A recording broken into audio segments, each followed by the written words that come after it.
Hola! Scott Hazelton here to take you through the week that was on HRTV.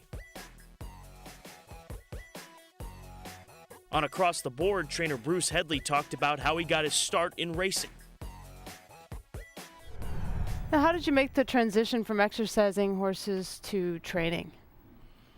Well, I was working for Mr. Childs when we had the Kentucky Derby winner, Tommy Lee, and we broke Mr. Turner's yearlings, and I was freelancing then, so he had one filly that nobody could ride. She'd thrown all the big Tex, Galosha, Lion Tex, Little Tex, every Tex in the world tried to ride him, so I wasn't getting on many horses then, one or two, so I was desperate, so I went over and got on the filly. And so I did very well with her and rode her, and when Mr. Childs came back for winning the Kentucky Derby, I was riding home beside him in the old training track, and she threw me, and she says, "I want to sell her, get rid of her." I don't know why, but for some reason that's the one I bought for $500, and she had great bloodlines, and she won 3 races for me in 1959, so I was on my way as an owner and a trainer. Did that something from that initial experience, is that in part why you usually own a part of the horses in which you train? Yeah, I've ever since I started, I've owned a part or all of my own horses. I've had some very great partners, Buddy Johnson, Shel Cavalli, and trained for Mr. Maybe and a few people, but it seemed like I always bought into my own horses, so it's just snowballed into more horses. Royal Ascot's Nick Smith is on the lookout for talented American horses willing to ship for their upcoming meet. Joining us live on Grandstand, the director of international racing at Ascot and Royal Ascot, Nick Smith, who is in the midst of this whirlwind tour. Nick, thanks for taking the time. How are you, pal? Very well, thank you. Yes, it's been a tiring but an enjoyable run. Well, first of all, the tour in itself, what's its purpose? Where have you been, and where are you going? Well, the purpose is to raise awareness of the Royal Meeting all around the world, really. And I started in Japan a couple of weeks ago. Then I went on to Melbourne, which took in the Lightning Stakes, which has been a really good feeder race for the King's Stand. Nick Oney, who won the race this year, trained by David Hayes, that's coming to Royal Ascot, all things being equal, along with probably 3 or 4 other sprinters from Australia. Then on to Sydney, where I saw a few people there, and then fell off a plane from Australia, from Sydney yesterday morning, on the track here yesterday afternoon, and meeting a couple of people here with Mr. Nagler. I understand you were at Hollywood Park this morning with the sheriff's camp and the Mosses.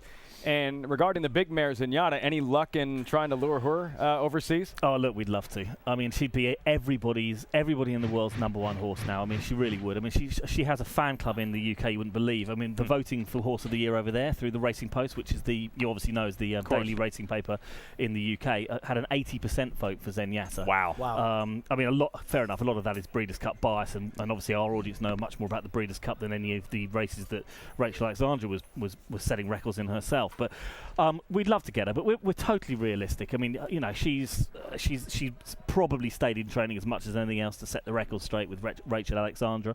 The timings work with Royal Ascot. They could work. So, you know, it's still a long shot, but they were absolutely charming. I mean, John and Jerry and Dottie looked after me really well this morning. Had a great time looking at the horse, and it was fantastic. HRTV's Gary Mandela got his first win of the meet and helped an owner's family tradition carry on. Running on late, mobilized down the center, even launching pad wide open. Total Bull, Easy's Gentleman, Patriotic Soldier, mobilized on the outside. Fantasy Free coming flying along the inside too. Total Bull hanging on to it. Total Bull mobilized, Easy's Gentleman. Total Bull mobilized. I think just got there. Mobilized Total Bull. Does it feel good to get that first win here at the meet? It feels extra special because we lost this horse's owner a few days ago. Bob's son, Bob Jr. is here. I want him to talk about that a little bit and how much that means. But it means a lot to me because Bob was truly one of the nicest guys I've ever met in this game. He was a huge fan of the sport, and I'm thrilled to get one for him right after he passes away like that. We appreciate it, Gary. And Robert, how emotional is this win with the passing of your father and now you carrying on this tradition for him here in the afternoon? It's very emotional. My dad, he really loved this place. I came here ever since I was a little kid, and I remember being bored, picking up the tickets and all that stuff, and for his horse to win today is really a great thing. I'm very happy. You get a sense of him here with you? Yeah, I feel it, and that's what my wife was saying too. It's like he was part of the whole thing. Well, Robert, enjoy. Happy. Thank you very much. Your dad will be proud. Guys, an emotional win down here in the winner's circle. On Saturday, Horse of the Year Rachel Alexandra posted her second work of the year at Fairgrounds.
Trainer Gary Contessa had the favorite in the Whirlaway Stakes, but a bit of bad luck drastically changed the result.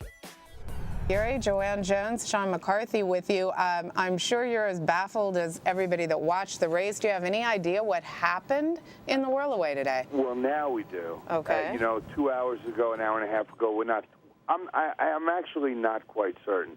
The horse, obviously, going into the first turn, Chavez lost control of the horse. Now, Chavez, the horse started heading for the outside fence, and he looked totally out of control. I mean, his hands were all over the horse's neck. He looked like he was panicking a little bit. The horse gets to the backside, and he's going to jump the outside fence. So Chavez either bailed out or fell off when the horse got ready to jump the fence. And amazingly, the horse cleared both outside fences. Oh. They're about 3 feet apart, and they're about 4.5 foot tall, and he cleared them. Then Chavez, obviously was on the track. He could, he wasn't talking. We were quite concerned about him. I got in my car, ran around to the other side. But by the time we caught the horse, he was just about to leave the property of the racetrack. He had made it all the way to the stable gate, and luckily I'm told one of the security lieutenants managed to grab him by the rein that was dangling there and stop him, which is great because he was headed for 114th Street.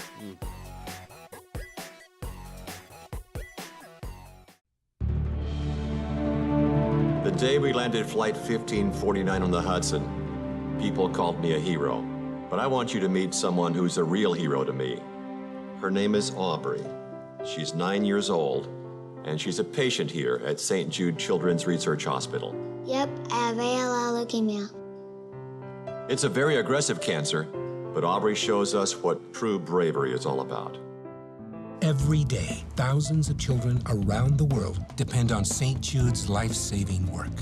They're all heroes, fighting for their lives, and they need your help to survive. Now you can be their hero. Call today and become a St. Jude Partner in Hope for only $19 a month, just 63 cents a day. You'll help provide breakthrough treatments, research, and cures.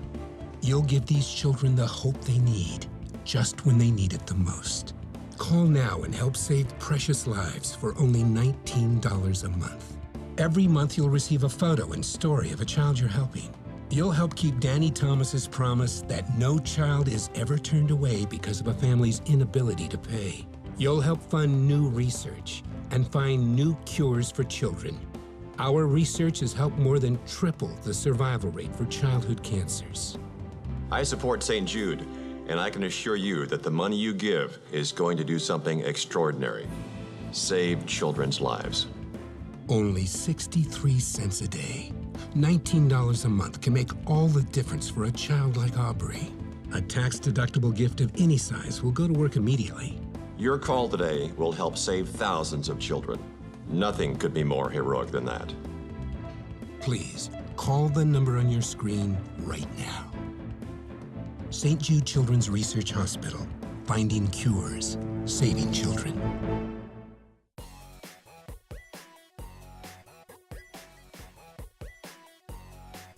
On Against the Odds, Jeff and Aaron made their picks for the Gulfstream Park Turf Handicap.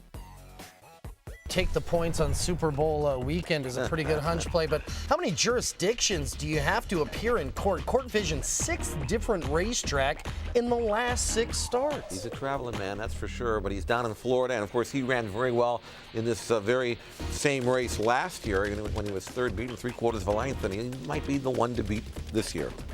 And it looks like Court Vision, who is 8 to 5 in the morning line, is probably going to go off favored, but Never on Sunday, close second choice, and Take the Points, the third choice on the morning line. Well, Court Vision, of course, as I mentioned, ran well on this course, so that's not an issue. He's coming out of much tougher races. He was a Grade 1 winner at Keeneland over soft ground, and then his last start, of course, was on the Breeders' Cup Day in the mile. He finished 4th, beaten only a length and a half by Gold Dakova and Courageous Cat. That's a pretty good company. I would say that's about as tough a mile field as you're going to find anywhere in the world last year. And Court Vision, even though he's going to finish 4th, really runs well. He's running hard along the inside. He's not going to beat Gold Dakova in that group, but he hangs in there bravely. He gets beat, as I mentioned, just over a length. And this is nowhere near that quality of field. In fact, this is nowhere near as tough a field as he saw last year in this race. So Court Vision, to me, wins it. Never on Sunday. I don't know. He's an import from Europe. His form over there is decent. The first-time Lasix for Patrick Biancone. He might complete the exacta, but all Court Vision really has to do is show up, as far as I'm concerned. I completely agree, but as the favorite on the morning line, I'm going to give you a prize play and an option to the morning line favorite, and it's Le Grand Cru. Now remember, the trainer can shock him, and Le Grand Cru may be controlling speed. Drawn on the inside, may not be this good, but could set a tempo that'll be very beneficial to him in the final 1/8 of a mile. Le Grand Cru with Jose Lezcano in the saddle for Alan Jerkins, I think has a chance to lead this field a very long way. I looked at him, and his grass form, it leaves a lot to be desired. It does. So maybe if it rained. Gulfstream Park had 3 major stakes on Saturday, beginning with the Grade 1 Gulfstream Park Turf Handicap.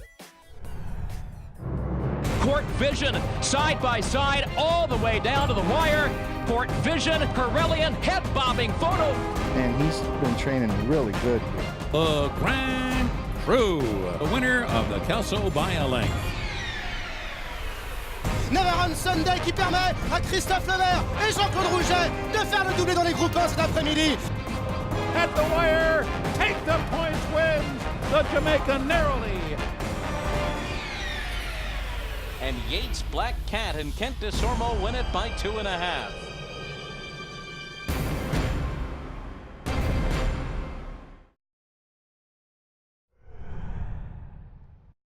It's a possibility that he had run back too quick. He ran a big race at Keeneland, and we came back in 30 days. We had to fly him back to New York, then fly him out to California, and he still showed up the right way.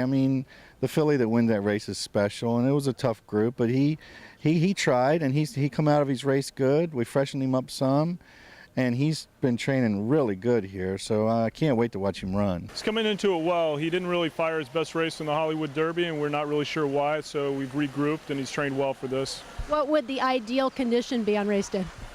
Well, I don't think he minds a little cut in the ground, so if we get a little rain Saturday morning, it won't affect him, but he's handled everything from firm to yielding.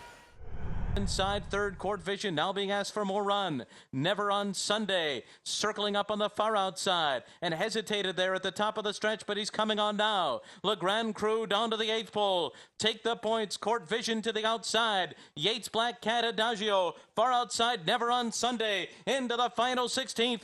Take the Points in front. Court Vision Never on Sunday. Take the Points has the lead. Take the Points and Edgar Prado have won the Gulfstream Park Turf Handicap. Can tell you there has been a disqualification at Gulfstream. Take the Points disqualified and placed 5th.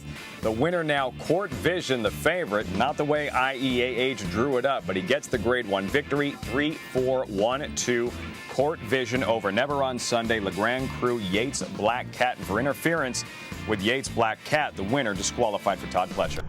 Going back to the Gulfstream Park Turf Handicap, which I'm sure you'd rather not, but you did have to be pleased with the way your horse ran. You know, he ran a beautiful race, and Edgar rode a beautiful race, and you know, it's just a little perplexed by the call myself. Obviously, I'm going to have a different view on it than some people, but I felt like the one pushed the other horse out a little bit into us, and we came over a little bit at the same time. My only thing is, in you know, these huge races like this that mean so much, if it's not real clear cut and you got to look at it as long as they did, you know, I think you should leave it alone. Time is running out. There are just a few Saturdays left in ExpressBet's $50,000 Beat the Host Handicapping Challenge. Now's the time to play online to win $1,500 in weekly cash prizes, 8 Vegas tournament seats, and much, much more. Register free online at expressbet.com, delmarbets.com, or oaktreebets.com. Then out-handicap host Jeff Siegel just once to qualify for the Beat the Host Handicapping Championship March 13th. Register today and win big with Beat the Host. For more than 30 years, Lynn Palm has championed the partnership of horse and rider. A pioneer among women in the horse industry, Lynn has influenced thousands of horse enthusiasts with her unique and effective approach to training. Having worked with thoroughbreds, quarter horses, hunters, jumpers, reiners, and pleasure horses, Palm Partnership training programs help build knowledge and skills to increase the riding longevity of the horse. Horsemanship skills for all. Tune in to watch Lynn Palm's partnership training on HRTV. The same year, Pensive won the Kentucky Derby. Gulfstream Park was reopened by James Don. Now, in its 6th decade, Gulfstream remains the marquee winter meet for the best horses, trainers, and jockeys on the East Coast. Envasor wins the Don in hand. Today, the event that has produced 3 Horse of the Year champions will be renewed for the 52nd consecutive year. The Don Handicap live today from Gulfstream Park. On Against the Odds, Jeff and Aaron made their picks for the Don Handicap. Again, the field top to bottom quality rode the morning line choice and most likely odds on when they leave the starting gate. 7-5 with John Velasquez in the saddle for Todd Pletcher. And I got a feeling that Quality Road is going to have his doubters in this one. His comeback in the House Hope was not all that visually impressive, but I think they got out of it what they wanted, and so that puts me on Quality Road, who's a colt by Elusive Quality, got a win by 2 and change last time out in the House Hope, was able to crawl early on in this race, and then draw off to win by 2 3/4 lengths. You and I Forever, the runner-up, back to face him again in the Grade 1 Dawn. But Quality Road, that was just a tightener. That was a pit stop if you're car racing. I think, you know, you got the screws tightened a little bit, and he's 8 for 8 lifetime in the money. Quality Road, though, I think Aaron's right. I don't think that was 100% cranked up for the House Hope. He did what he had to do. He won. Might be better 2-turning, especially on this track where they don't have to really use him the first part. And I don't see that much pace in this race. He should get a very comfortable trip. And really, it's the race is for Quality Roads to win or lose. If he runs his race, he wins. And if he doesn't, then maybe he's vulnerable. HRTV was the place for complete coverage of Gulfstream's Saturday card, culminating in the Grade 1 Don Handicap. I think the House Hope was a good comeback race for him. It was a solid effort, but not a career best and not a taxing race for him, it didn't seem. So I feel like he's training as well as he ever has for this. And we're giving up, you know, a fairly sizable weight concession to quite a few horses in there. So like always, you know, there's a lot of obstacles to overcome, and we'll have a close eye on the weather. And he's not as good on a sloppy track, but the horse is doing very well, and you know, I think he'll make everybody show up and run well to beat him. Good performance considering that we were turning back to a 1-turn mile, which is not a good configuration for him. He gets a little bit too rank in those 1-turn races like that, and Manny had to kind of restrain him a lot, which took a lot out of him, and but so I'm I'm looking forward to a two-turn race. Well, you know what I liked about his last race is he was running through the lane. He galloped out really good. So we decided to take a shot and run him in a big race, going 2 turns, and he's doing really good. So we'll take a shot.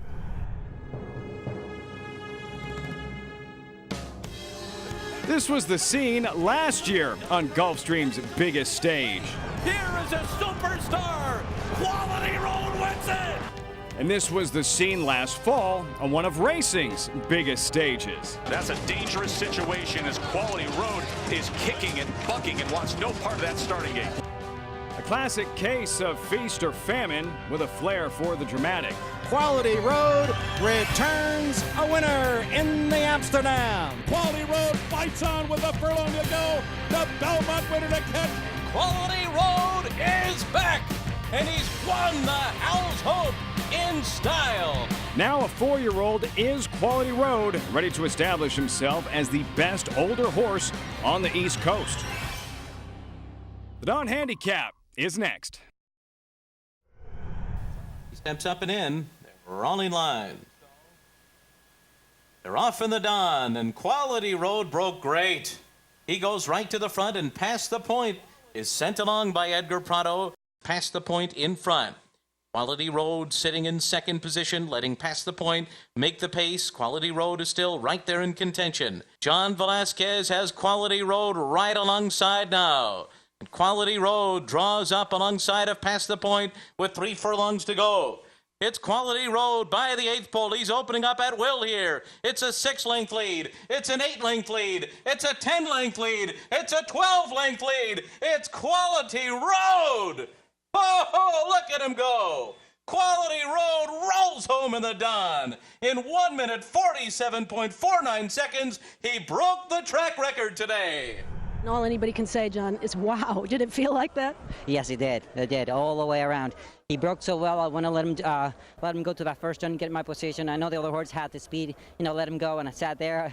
He was playing a little bit with me. I took me out wide and everything. Just kind of sat there, give him a chance. The 3-8 pole, I just kind of encouraged him a little bit. I got right next to Edgar to make sure that, he didn't carry me wide. And then I sat there going to the quarter pole, and I was like, I'm just going to let him finish down the 316 pole, show him the whip, and encourage him. And as soon as I just kind of tap him with the whip down, he just took off. So it was very well done. Looked like he thought a little bit around the starting gate, but once he knew nobody was going to force the issue, he was okay. He doesn't want anybody behind him. That's the whole thing. When the side started walking behind him, no, he didn't like that. I think you just give him a little chance, a little break, and if there's nobody behind him chasing him, he's fine though. And then I just show him the whip a little bit, and he walked right in. I think that's his personality. He just don't want to be pushed around. Just give him a little, chance, and he's going to do it on his own term without being pushed around. He's one of those horses you give him an inch. He certainly took a mile. It was well worth it. Congratulations. Yeah, thank you very much. Well, it was as if you made up for what happened in the last race with what happened in the Dawn Handicap. Todd, first let's talk about Quality Road. Just an amazing performance. You'd said going into it you felt he was training exceptionally well. Well, he's such a good horse, and the only thing we try to do is keep him happy and stay out of his way. But I did feel like he was coming up to it really well, and I'm glad that he showed up the way he did. As you watch the race unfold, and particularly around the starting gate, had to be a little bit anxious there just for an instant, and then he seemed to settle in. Yeah, he did. He challenged us just a little bit, which he hasn't been doing at all. And, I was worried a little bit about starting in front of the stands, and, that changed a little bit. The crew did a great job, though, and they understand him. If you just don't rush him, you give him a chance to catch his breath. And then, so 30 seconds later, he was in the gate and felt good at that point. Were you at all surprised with the way he unfurled through the stretch and the final time? You can't be surprised when a really good horse does something spectacular. But to run this fast on a track that I didn't really think was playing super fast today, most of the time track records are set on tracks that are track record tracks, but this was not a track record track. It was a fair track. It was fast and in good condition, but it wasn't a race where we saw 2 or 3 track records today. I think this race is going to be off the charts. What's next? Well, we talked about when we came down here to run in these 2 races, the Howell's Hope and the Dawn, and then freshen him up for the Met Mile. And so far, everything's gone according to plan. And I think that's what we'll plan on doing. I'll talk to Mr. Evans and his crew, and but that's the plan. It's The World at War, Turning Points, the most powerful World War II documentary ever made. Preserved forever in the diamond-sharp clarity of DVD. with eyewitness footage like nothing you've seen before. Footage once considered so shocking it couldn't be seen at all. From North Africa and Stalingrad to D-Day, Iwo Jima, and the final battle for Japan. This is the mother of all World War II documentaries. Get The World at War Turning Points on 3 DVDs for just $59.99. But wait, call with your credit card and you'll pay only $39.99. And get a bonus DVD, Hitler's Germany, free. Plus, call in the next 10 minutes and get free shipping. The LA Times said these episodes will send chills racing up the spine. Call now to get The World at War Turning Points, plus a bonus DVD for just $39.99 with free shipping.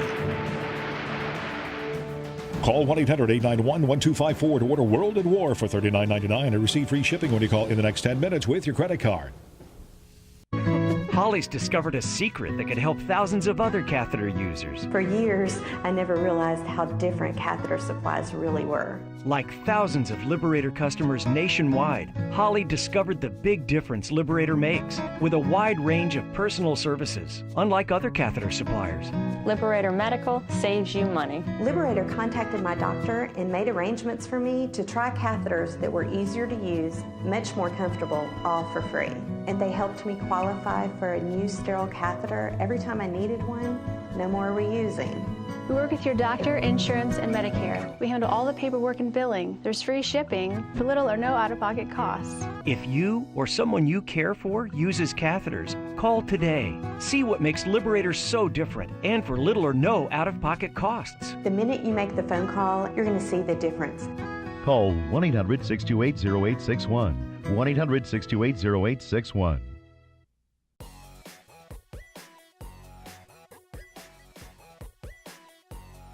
HRTV's Peter Lurie was on location at Delta Downs for all the action of Louisiana Premiere Night. They're midway up the backstretch now. Still that protracted duel on the front end. It's high-toned on the inside. Just off the rail here, Stormy MTL, and there goes I'd Like a Double and Star Guitar. They're moving in tandem, and they just blew by the front runners. 3/4 win in 1:13.22 after a 47.08 half, and Star Guitar's moving within himself. I'd Like a Double is under a drive, racing in second. Trying to come on from third now is Snug, who's making up ground, but he's chasing as they come to the top of the lane. Star Guitar has a furlong to go. He's in hand. Now the whip comes out, and he increases his lead. It's Star Guitar. On the inside, I'd Like a Double. To the outside, it's Snug, but here comes the finish. Nobody's going to eclipse this star. It's Star Guitar in the championship at Delta Downs. The night has come to the pinnacle, and the Star did not disappoint. Star Guitar taking the Louisiana Premier Championship. Winning rider Kurt Bork. Do want to mention your son Chip Bork got a winner. Now it's tonight, Dad 2, Son 1. Congratulations. Thanks, Peter. I want to thank Al and Ms. Benoit and Pam for doing an awesome job and just letting me be a part of the team. He's a nice horse. He's very special. And this is what, we live for to come, get the big money on Champions Night.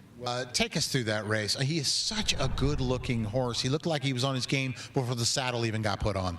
He's a beautiful horse, and he has a presence about him, like he knows who he is. He's been wonderful for us. It's already, we're only in February, but is he going to get a little break, or does he have a plan mapped out? I don't know what there is for him right now. Last year, there was a gap where he went to Kentucky and raced. There might be one race at the end of the fairgrounds for him. I'm not positive. All right, Pam, thank you so much for your time. Let's talk to Evelyn Benoit of Britland Farms. Congratulations. This has to be a very special night for you. Absolutely. It's always special here. The people are so nice to us. I've been knowing everyone for so many years. I've been in this business 30 years, and there's so many wonderful riders, and I've had a lot of horses. This is a real dream come true. Let's talk about this. I mean, everybody from the vets to the fans, the trainers, they said, you look at this horse, he's just magnificent looking. Absolutely magnificent. I'm not saying it because I own him or bred him. He is the most handsome son of Quite American that I've ever seen, and probably the best looking Louisiana bred I've ever laid eyes on. That's it for this week on HRTV. Here's a look at what's coming up next week.